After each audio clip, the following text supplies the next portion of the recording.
Vimos então que para construir modelos é essencial ter uma questão, uma pergunta.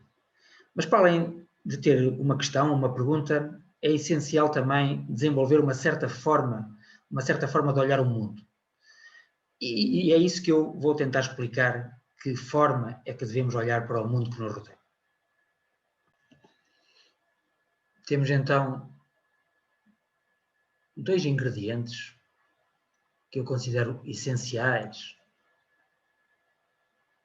para conseguir construir modelos. É ter uma questão, saber questionar o mundo que nos rodeia, e depois ter uma forma especial de olhar para o mundo. Aquilo que se designa por ter uma visão sistémica. Como o próprio nome indica, a célula, a base, é a noção de sistema. O que é um sistema? Um sistema costuma ser representado por uma caixinha, e um sistema é constituído por partes, por elementos, por entidades que fazem parte do sistema e que interagem entre si, de uma certa forma.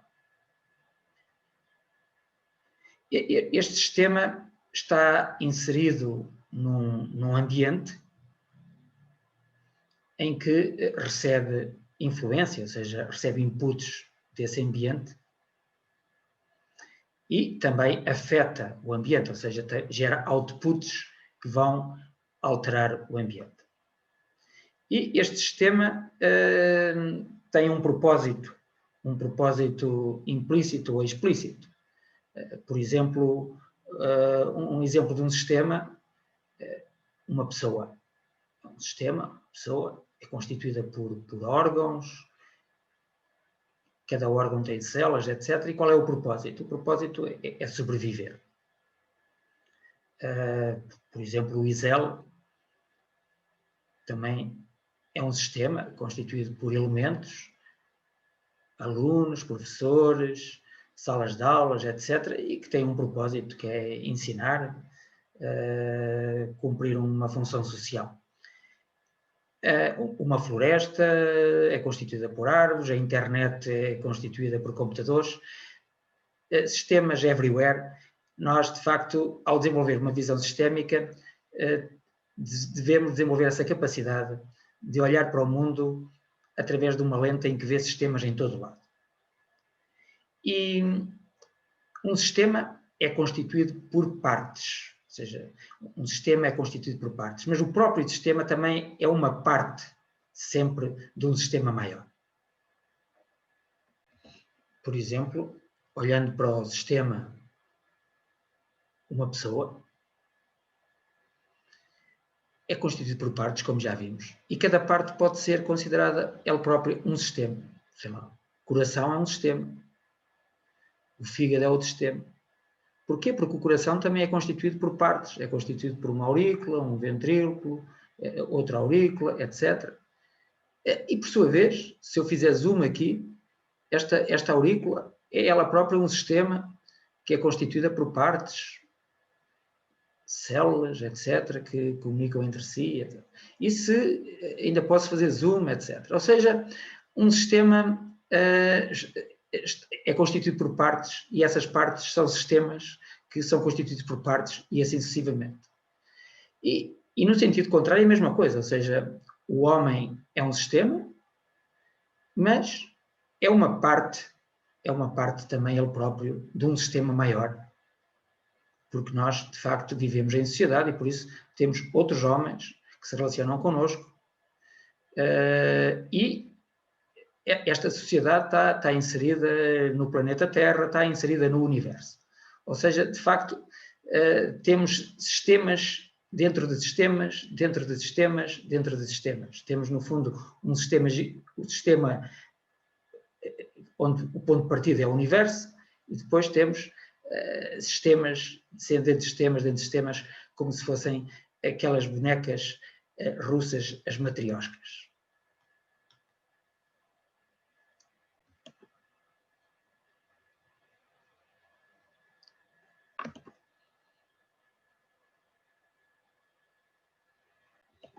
Ou seja, essa tal visão sistémica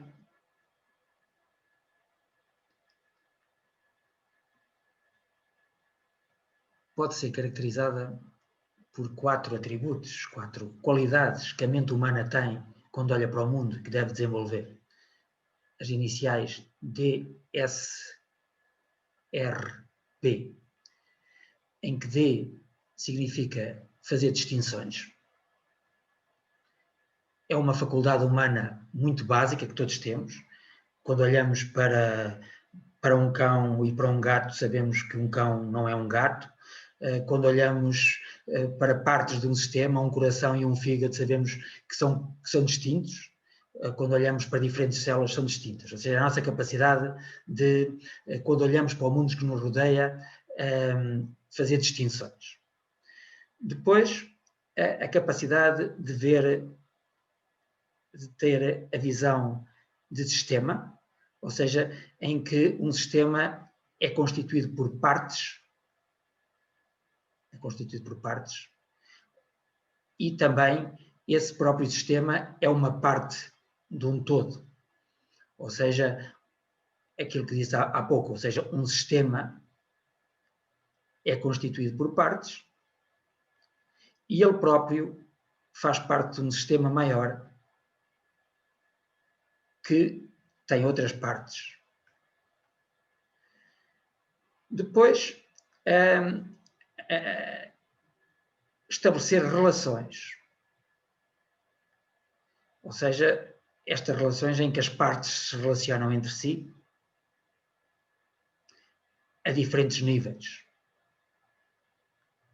Numa escala inferior ou numa escala superior, existem relações, tudo se relaciona com tudo, está tudo ligado. E depois, a capacidade de desenvolver diferentes perspectivas que têm a ver com a tal questão em que a mesma realidade pode e deve ter modelos diferentes consoante as questões e os problemas que queremos resolver. E por isso podemos, para o mesmo sistema, ter modelos diferentes, ter perspectivas diferentes, a tal história de arranjar detalhes diferentes, escalas diferentes, perspectivas diferentes para a mesma realidade. Ou seja, o modelo DSRP, em certa medida, sumariza a tal visão sistémica do mundo, em que um dos objetivos da disciplina também é desenvolver no aluno a capacidade de olhar para o mundo e percebendo que a nossa forma de pensar, a nossa forma de construir modelos tem a ver com estas 4 qualidades básicas.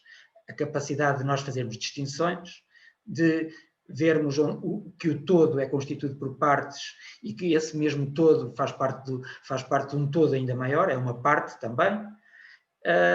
Estabelecer relações, por exemplo, de causalidade.